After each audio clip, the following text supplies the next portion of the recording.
We're here in the new library of the General Theological Seminary, and behind me are the ambient noises of completion of construction. There's also a fantastic view behind me. I'm in the reading room of the library, so I simply want to commend our new intellectual existence here at General Theological Seminary. I want to talk about resurrection narratives in the Synoptic Gospels, and to do that I need to look at the resurrection accounts in each of Matthew, Mark, and Luke.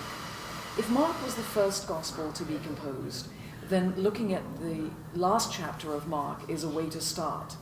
But I don't want to start there for one simple reason. There is no resurrection account. There's simply the empty tomb in Mark's Gospel. Look at Mark 16, 1-8. The oldest manuscript of Mark ends at verse 8. So there's an inference of resurrection, there's no resurrection account itself. Subsequent scribes added resurrection accounts. So let's start with Matthew's Gospel. In Matthew 28, 16 through 20, we have the resurrection account in Matthew, and where is it located? In Galilee, 11 disciples on a mountain. Now here's my approach to resurrection narratives. Everything that is part of a gospel resurrection narrative can be correlated with the material at the beginning of the gospel, or in the middle of the gospel, or at some other place in the gospel. So when I locate Matthew's resurrection account on a mountain, it's because a mountain is a place of significance in Matthew. Think of the Sermon on the Mount in Matthew 5 through 7. Think of the Transfiguration in Matthew 17. So it's no accident that when Jesus is resurrected by God, he appears on a mountain in Matthew 28. The disciples implicitly, maybe not explicitly, can recognize the significance of the location as a means to identify Jesus. Geography, topography becomes theologically significant. So then each of the elements of the resurrection account in Matthew can be correlated with the gospel.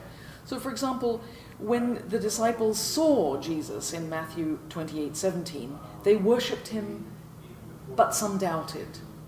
So the seeing of Jesus results in worship, as it does in chapter 14. It also results in doubt on the part of some of them. And worship and doubt are also part of the narrative in chapter 14, wherein the disciples worship Jesus in a boat.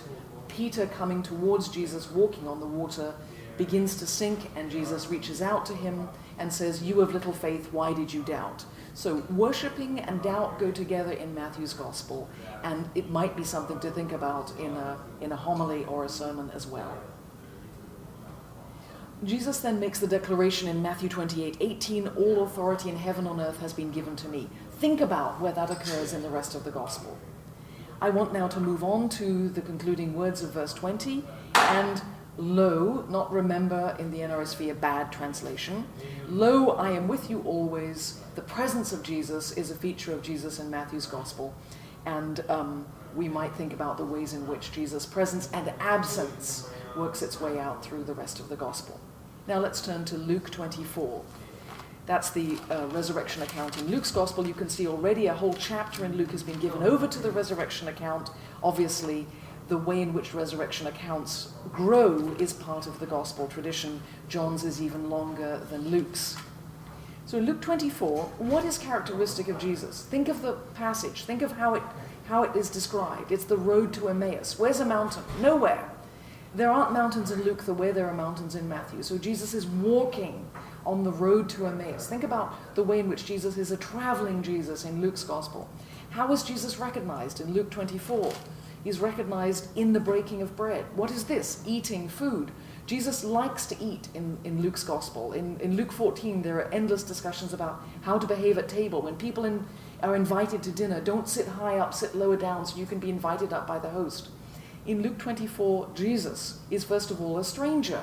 Don't you know, say the two disciples, what's been happening in Jerusalem? Where have you been? Then he is invited in as a guest to the place where they want to spend the night, and finally he becomes the host. There's this wonderful dynamic between stranger, host, guest in Luke 24, which is part of the whole nexus of hospitality that has to do with eating and table fellowship in Luke's Gospel. So think about the ways in which Jesus in Luke 24 is correlated with the Jesus of the rest of the Gospel. Now let's go to the difficult Gospel, which is Mark. What are we going to do with a gospel that doesn't have a resurrection account? We might, first of all, ask ourselves, is resurrection crucial to the proclamation of the gospel? Apparently Mark thought that it was to be proclaimed. I mean, it's certainly mentioned, verse 6 of chapter 16. He has been raised, he is not here. This is the central resurrection proclamation of Mark, but it's not necessary to give it flesh and blood. It's not necessary to give it more substance than an inference here. But, so, when Jesus, in fact, in verse 7 says, go tell his disciples and Peter that you will see him in Galilee just as he told you, actually that's the angel, not Jesus, he's referring back to what Jesus said in 14:28. And I, after I am raised up, I will appear in Galilee. So it's enough then to infer the resurrection. Now, the absence of a body in Mark's gospel, the absence of a resurrected body, is very interesting, and that's the way that Mark works with the notion of resurrection. You could think about the ways in which that correlates to Paul, who talks about the transformation of bodies in 1 Corinthians 15. You might also reflect upon, and this is the season at the beginning of an academic year to think about September the 11th, the way in which Mark's gospel, with its absence of bodies, was a very interesting and significant text for those people who wanted to preach upon the absence of bodies in Ground Zero here in New York City on 9/11. Thank you.